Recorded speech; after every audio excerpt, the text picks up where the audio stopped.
major things that happened both financially, from a capital markets perspective, and from a geopolitical perspective since our financial crisis in 2007, 2008, is that other nations, and particularly in Asia, in particular China, rose up to say the instability that was presented on the world economy and in the world financial markets as manufactured by the United States banking system and central bank or Federal Reserve behavior towards that financial system was very detrimental.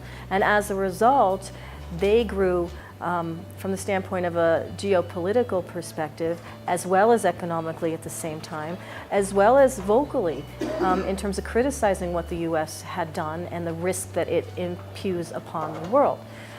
As a result of that, it's established stronger relationships in both the Asian region and also with the EU, which had problems as well as resulted from the financial crisis caused by the U.S. banking system. All of that has been in play over the last decade, but in particular in the last few years, it's really increased. And increased even more so in the advent of the Trump administration because he has been so negative about trading with certain partners and about those relationships to the U.S. that the external to the U.S. relationships are strengthened because of that, and I believe that trend will continue. So the growth of the alliances throughout the world away from the U.S. will continue.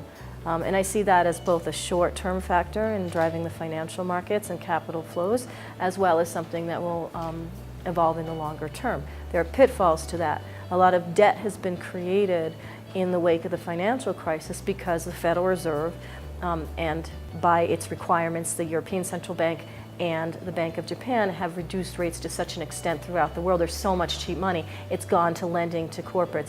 That could be a problem if defaults come in. That could be a problem if the dollar strengthens on the back of Fed raising rates.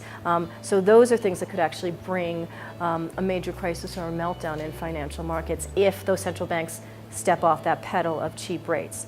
So we have to watch for that because that could happen by the end of the year, that could happen into next year, but that is definitely a potential crisis brewing.